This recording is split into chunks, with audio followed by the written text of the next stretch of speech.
नमस्कार, मी संजय बोकरे. आपण पाहताय जनप्रवास लाईव्ह. आज राष्ट्रवादी एकत्रीकरणानंतर जयंत पाटील यांना लवकरच 4 महिन्यात अर्थमंत्री करायचं, अर्थ खातं परत राष्ट्रवादीला बहाल करायचं, ह्या बातम्या बाहेर यायला चालू झाल्या. जशा बातम्या बाहेर यायला चालू झाल्या, आता ही काही दिल्लीच्या बातम्या आहेत, काही मुंबईतल्या बातम्या आहेत, पण एक नक्की आहे की एकत्रीकरण हे झाल्यानंतरच्या गोष्टी आहेत. तरी सुद्धा जयंत पाटील यांना मंत्रिपद देणार असा तर कुठंतरी धनगर समाज इशारा देत आहे. ह्याच्यावर विश्लेषण करायचं आहे आणि हे विश्लेषण फार महत्वाचं आहे. म्हणजे तसं घडायला चालू झालेलं आहे.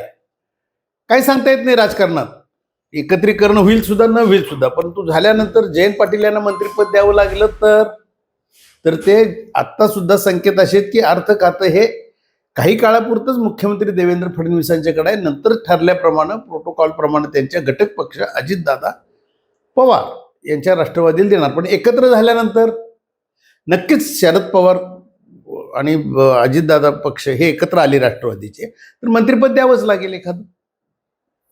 केंद्रात सुप्रियाताई यांना देतील मंत्रिपद, परंतु इथं द्यायचं झालं तर सिनियरिटीनं जयंत पाटील यांचाच क्लेम आहे आणि ते अर्थमंत्री होते, अभ्यासू आहेत. ठीक आहे ना. मग आमचे गोपीचंद पडळकरनी काय करायचं? आज मी म्हणणाऱ्याला त्यांनी अंगावर घेतलंय असं धनगर समाजाचे कार्यकर्ते बोलतायत.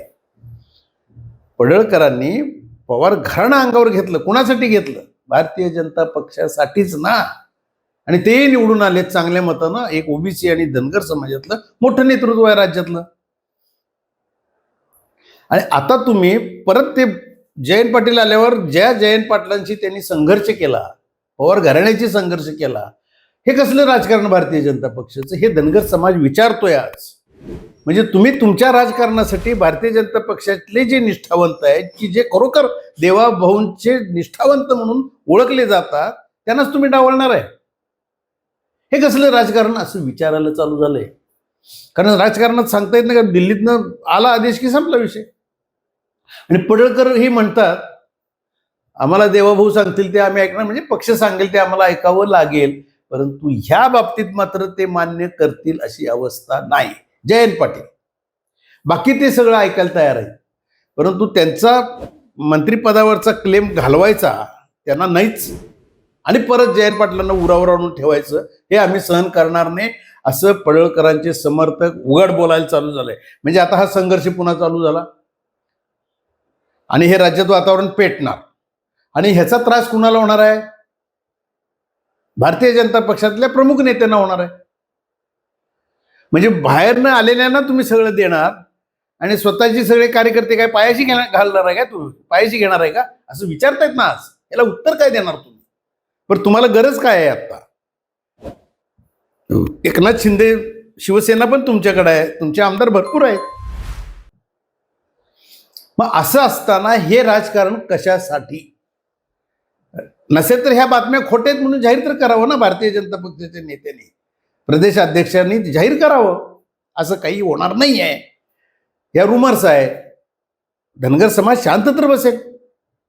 आता हा संघर्ष परत चालू झाला तर ह्याला आवरणार कोण? पडळकर समर्थक आक्रमक झालेत. पडळकरांची ताकद आहे आज, ते राज्यात सगळीकडे फिरतात.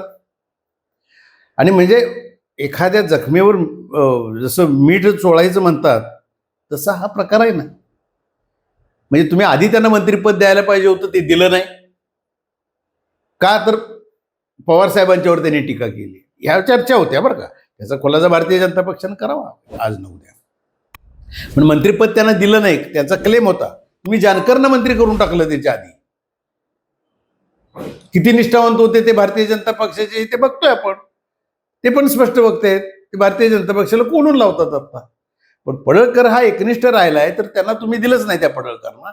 आणि परत जयंत पाटलांना तुम्ही त्यांच्या उरावर आणलं तर मात्र भारतीय जनता पक्षाच्या नेतृत्वावर प्रखर टीका झाल्याशिवाय धनगर समाज काही गप बसेल असं मला चित्र दिसत नाही आहे. आता खूप वातावरण तापायला चालू झालंय. या चर्चा तरी काय येतात?